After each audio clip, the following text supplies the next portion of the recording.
Hello guys, I am लक्ष्या। हम लोग पढ़ रहे हैं इंडियन पॉलिटी और टॉपिक चल रहा है हमारा 11 सेल्फ डायनेमिक्स इन इंडिया का। ठीक है। और इसमें हमारा पार्ट 2 है। इसमें पढ़ेंगे हम फाइनेंशियल रिलेशन के बारे में। इसका पहला टॉपिक है आज financial relation.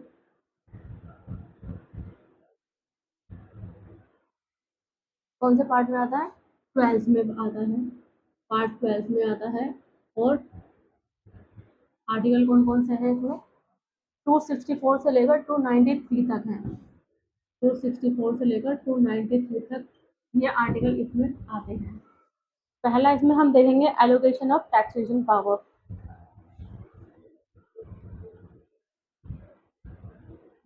Allocation of taxation power. हाँ, आर्टिकल 264 इसमें पहला आता है। इसका मतलब है interpretation of financial relation. Article 265 आता है। इसका मतलब है tax not be impose. Tax impose नहीं किया जाएगा। कब? Save by authority of law. अगर वो सेव है अथॉरिटी द्वारा लॉ में। No tax shall be levied होगा और कलेक्टेड किसको छोड़कर? अथॉरिटी ऑफ लॉ को छोड़कर कलेक्ट होगा। आर्टिकल 266 आता है। इसमें कंसोलिडेटेड फंड आता है and public account of India end of the state. ठीक है, सीएफआई दोनों के आते हैं, यूनियन और स्टेट के। आर्टिकल 267 आता है इसमें, जो कंटीजेंसी फंड के बारे में बात करता है। सीएफआई, ठीक है, पार्लियामेंट स्टेट लेजिस्लेचर। इसका क्या मतलब है? यानी कि एक्सक्लूसिव पावर जो है ना, वो लिवाई होगी टैक्सन और यूनियन स्टेट लिस्ट सब्जेक्ट में।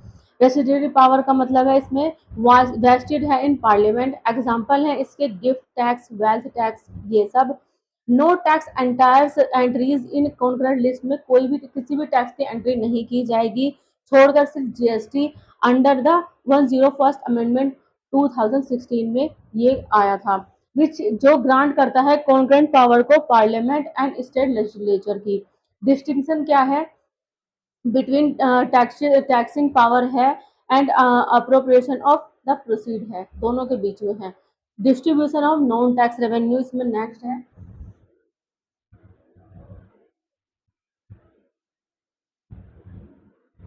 Distribution of non tax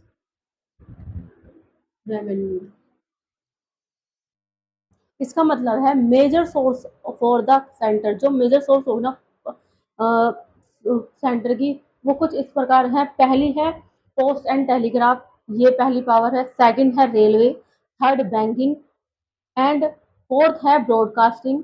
five coinage and currency, ठीक है। और सिक्स है central public sector enterprises. Seven है टीचर्स एंड लैप्सेस एंड 8 में आते हैं अदर जो पावर है। ये सारी पावर मेजर सोर्स है सेंटर की। ठीक है, major source for the state की कौन सी है?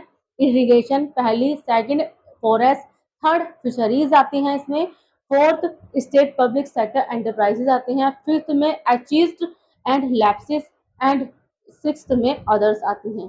ठीक है, ये है सेंटर की और स्टेट की पावर्स। ग्रांट इन स्टेट क्या है? ग्रांट्स एड टू स्टेट से कौन सी ग्रांट्स हैं? एड की स्टेटरी ग्रांट्स है पहली, जो कि आर्टिकल 275 में आता है। ये स्टेट प्रोवाइड करता है फॉर स्टेट। अगर किसी भी स्टेट को जरूरत होगी फाइनेंस असिस्टेंट की, not for every state, her state के लिए नहीं है। नेक्स्ट, चार्ज एनुअली होगा on the consolidated fund of India, ये सीएफआई द्वारा। इंक्लूड होंगे इसमें specific grants for promoting welfare के लिए and schedule drives and improve होंगे एडमिनिस्ट्रेशन इन शेड्यूल एरियाज, ये इसमें आएंगे। बेस्ड होगा recommendation of the finance commission के। नेक्स्ट आती है इसमें डिस्क्रिशनरी ग्रांट, जो कि आर्टिकल 282 में आती है। एम्पावर करती है बोथ सेंटर और स्टेट और बनाती है grants for any public purpose के लिए बियॉन्ड देयर लेजिस्लेटिव कंपटीशन के। नॉन फॉर है discretionary because the centre is not obligated है टू प्रोवाइड देम। ठीक है, सेंटर प्रोवाइड नहीं कर सकता है इन सबको। यूज होगा to assist state financially to meet करेगा प्लान टारगेट को एंड इनेबल होगा सेंटर टू करेगा कोऑर्डिनेट स्टेट एक्शन किसके लिए, नेशनल प्लानिंग के लिए। अदर ग्रांट्स क्या है, टेम्परेरी ग्रांट्स हैं जो प्रोवाइड करी गई हैं 10 ईयर्स के लिए। कब, constitutional commencement of state exporting jute इनके इनके बाद में। आसाम, बिहार, उड़ीसा, वेस्ट बंगाल, ये सब इसके एग्जाम्पल हैं। दीज सम्स, ये जो सम्स है ना, ये क्या थे, ऑल्सो चार्ज थे consolidated fund of India CFI पर एंड रिकमेंडेड किए गए थे फाइनेंस कमीशन द्वारा। प्रोटेक्शन ऑफ स्टेट इंटरेस्ट क्या है, बिल रिक्वायर करते हैं प्रेसिडेंट रिकमेंडेशन के जो आर्टिकल 274 में आते हैं। इम्पोजिंग करेंगे और वेरिंग करेंगे टैक्सेस और ड्यूटीज को, कंसर्निंग करेंगे स्टेट। अल्टरिंग करेंगे डेफिनेशन ऑफ एग्रीकल्चर इनकम की। मॉडिफाइंग करेंगे the principal for distribution funds to state का। इम्पोज किया जाएगा एक surcharge for purpose of centres के लिए। Net proceed of taxes duties are certified होंगी बाय द सीएजी द्वारा एंड आर फाइनल होंगी आर्टिकल 279 द्वारा। फाइनेंस कमीशन अभी इसी में आता है, कॉन्स्टिट्यूशनल बॉडी है जो कि एक अंडर आर्टिकल 280 में आती है फॉर टैक्स रेवेन्यू डिस्ट्रीब्यूशन किसके, सेंटर और स्टेट के बीच में, आर्टिकल 280 में है। इस्टेब्लिश करी गई है every 5 year by the president द्वारा। 15 फाइनेंस कमीशन में इसको रिकमेंड किया गया था फ्रॉम 2021-2022 से लेकर 2025-26 तक, यानी कि 41% ऑफ द नेट प्रोसीड होगा यूनियन टैक्स का टू बी शेयर होगा विद स्टेट द्वारा। द 15 फाइनेंस कमीशन रिकमेंड किया गई थी ग्रांट्स ऑफ 48,000 करोड़ रुपए की, यानी रेट 12,000 करोड़ रुपए ईच ईयर के लिए फ्रॉम 2022 टू 23 से लेकर 2025-2026 तक। फॉर इंसेंटिवाइजिंग होंगे स्टेट को इन्हांस करेगा एजुकेशनल आउटकम्स को। 45,000 करोड़ रुपए आर टू बी कैप्ट होंगे as performance based on incentives for all state के फॉर कैरिंग मतलब लिए जाएंगे फॉर एग्रीकल्चर रिफॉर्म से कैरी किए जाएंगे। और इसको रीइंट्रोड्यूस किया गया था टैक्स एफर्ट क्राइटेरिया में और रिवॉर्ड किया गया था फिजिकल परफॉर्मेंस में। 16 फाइनेंस कमीशन आता है नेक्स्ट, जो कि 16 फाइनेंस कमीशन वाज कंस्टिट्यूटेड हुआ था 31 दिसंबर 2023 को विद श्री अरविंद पनागरिया द्वारा। फॉर्मर वाइस चेयरमैन थे, निधि आयोग एस एस चेयरमैन थे।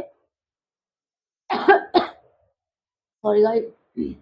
की रिकमेंडेशन क्या थी, 16 फाइनेंस एफसीएस की वर्टिकल डेवल्यूशन क्या था, मेंटेन किया था एट 41%। हॉरिजॉन्टल डेवल्यूशन था, फॉर्मुलेट होगा बेस इनकम डिस्टेंस के 45% था, जो कि डेमोग्राफिक परफॉर्मेंस था 12.5%। पॉपुलेशन 2011 के हिसाब से 15%, area 15%, forest and ecology 10% and tax and physical effort होंगे 2.5%। ठीक है। रेवेन्यू डेफिसिट ग्रांट था for state with unmet physical needs के द्वारा था। इंसेंटिव ग्रांट से परफॉर्मेंस होगा बेस्ड फॉर सोशल सेक्टर्स के, rural economy, governance and powers के। लोकल गवर्नमेंट ग्रांट्स क्या थे, फॉर म्युनिसिपल सर्विस थी, न्यू सिटीज एंड हेल्थ थी। ठीक है। बोरोविंग पावर नेक्स्ट है, इसमें borrowing power,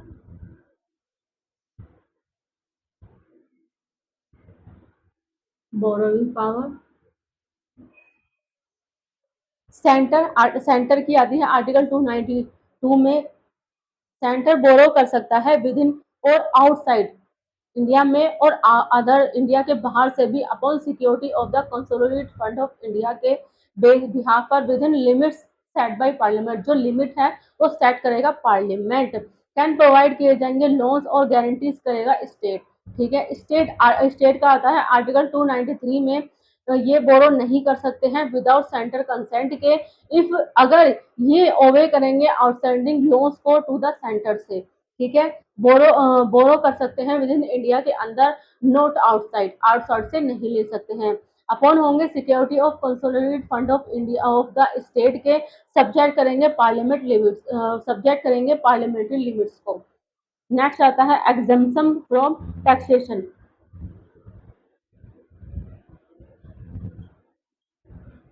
exemptions from taxation, ये यूनियन प्रॉपर्टी आता है इसमें आर्टिकल 285 के अंदर। पहला इसमें आता है यूनियन प्रॉपर्टी, जो कि आर्टिकल 285 में डिफाइन है। सेंटर की जो प्रॉपर्टी है वो एग्जाम की जाएगी स्टेट से एंड लोकल टैक्सेस से, अनलेस पार्लियामेंट रिमूव कर सकता है एग्जाम्पशन को। सेंटर कॉरपोरेशन और कंपनीज आर टैक्सेबल हैं। ठीक है, स्टेट प्रॉपर्टी आर्टिकल 289 में आती है। State property and income are exempted होंगे कहाँ से? सेंट्रल टैक्सेस से, एक्सेप्ट किसको छोड़कर? फॉर कमर्शियल एक्टिविटीज को छोड़कर, अगर पार्लियामेंट अलाउ करेगा इसको तो। Local authorities and state corporation are subject है टू सेंट्रल टैक्सेस के। अफेक्ट ऑफ इमरजेंसी नेक्स्ट है इसका इसका part, effect of emergency. Emergency का क्या इफेक्ट पड़ा? नेशनल इमरजेंसी आती है पहले, इसमें आर्टिकल 252 में डिफाइन की गई है। इसको प्रेसिडेंट मॉडिफाई करते हैं। रेवेन्यू डिस्ट्रीब्यूशन होता है इसमें किसके? सेंटर और स्टेट के बीच में। Transfer of fund can be reduce किए जा सकते हैं और कैंसिल किए जा सकते हैं इमरजेंसी के दौरान। ठीक है, फाइनेंशियल इमरजेंसी आर्टिकल 360 में आती है, sorry. Centre can direct state करेगा किस कौन सी कंडीशंस में? पहला, follow specific financial property norms होने चाहिए। रिड्यूस सैलरी और सैलरीज ऑफ स्टेट एम्प्लॉयज हो जाएगी। Reserve money bill for the president consideration होगा। ठीक है, नेक्स्ट इसका टॉपिक है distribution of tax revenues.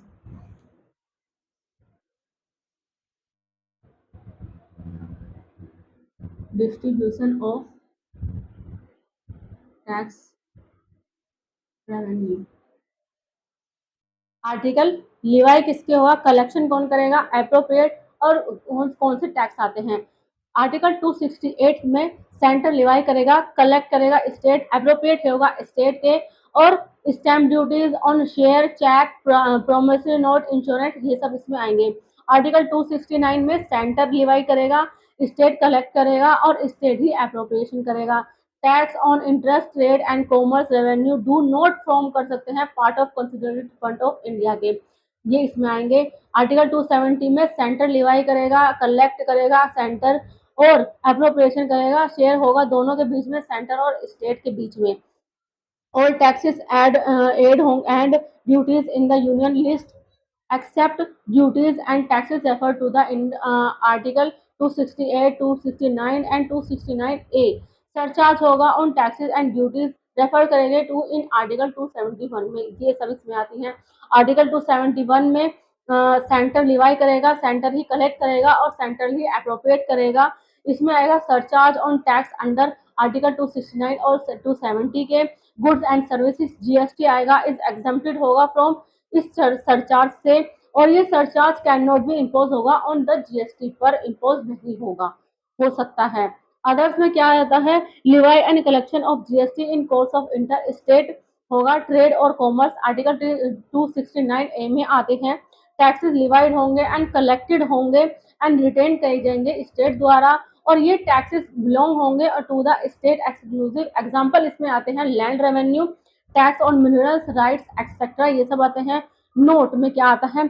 Salary, जो सेल्स टैक्स हम लोग पे करते हैं वाइल परचेसिंग अ टूथपेस्ट, जब हम कोई भी टूथपेस्ट या टूथपेस्ट खरीदते हैं, इज इम्पोज एंड कलेक्ट होगा स्टेट गवर्नमेंट द्वारा होता है।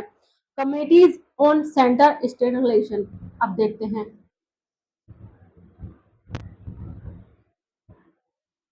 Committees on centre and state relation कौन सी आती है? सेंटर के द्वारा कौन सी कमेटी आती है? सरकारिया कमेटी 1983, ये सेंटर में आती है। Punchhi commission 2007, administration reform commission 1 1996 and second 2005, ये आती है सेंटर में। स्टेट में कौन सी आती है? राजमन्नार कमेटी 1969 तमिलनाडु से है, जो कि आनंदपुर साहिब रेजोल्यूशन 1973 में हुआ था, अकाली दल ऑफ पंजाब से आती है ये। ठीक है, अब देखते हैं central control over state legislation.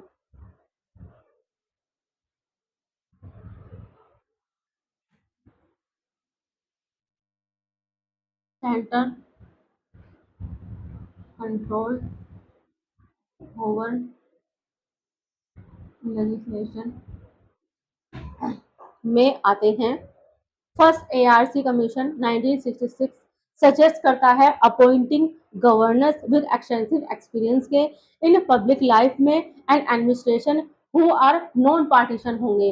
Rajamannar committee 1969 ने रिकमेंड किया गया था ताकि रिमूव किया जा सके प्रोविजन किसके लिए अलाउ किए गए, state ministers to hold office at the governor pleasure के। ठीक है, सरकारी कमीशन 1983 ने क्या एडवाइस किया था, गवर्नमेंट शुड बी डिस्टिंग्विश हो सकती है, तो होनी चाहिए outsider without strong political link से who have no recently participate होगा इन पॉलिटिक्स में एंड शुड नॉट बिलोंग करेगा रूलिंग पार्टी से बिलोंग नहीं करना चाहिए। National commission to review the working of the constitution 2000 में प्रपोज किया गया था दैट गवर्नमेंट गवर्नर भी अपॉइंटेड होंगे by the president only after consulting the state chief minister के। नेक्स्ट आता है इसमें judicial doctrine on centre state relation.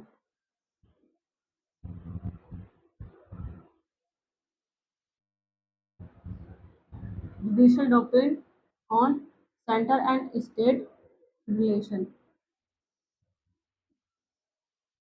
Doctrine of pith and substance आती है इसमें, जो इस बात को सुनिश्चित करती है कि लेजिस्लेचर कॉम्पिटेंस बाय फोकसिंग करेगा on the true nature of law के, रिड्यूस करेगा कॉन्फ्लिक्ट को। एग्जाम्पल आते हैं इसमें state of Bombay versus FN Balsara 1951 and subsequent judgement आते हैं। The principle is a common cornerstone होगा ऑफ रिजोल्विंग डिस्प्यूट को, मतभेद को, अंदर आर्टिकल 246 में आते हैं, रीड करते हैं with 7th schedule of the Indian constitution के। डॉक्ट्रिन ऑफ टॉलरेबल लेजिस्लेशन क्या है, प्रिवेंट करता है इनडायरेक्ट लॉ मेकिंग को और मैटर आउटसाइड जुरिडिक्शन। इसमें आते हैं केसी गजपति देव वर्सेस स्टेट ऑफ ओडिशा 1953, इसका एग्जांपल है। Law on land acquisition was ultra vires, इसमें ये कहा गया था।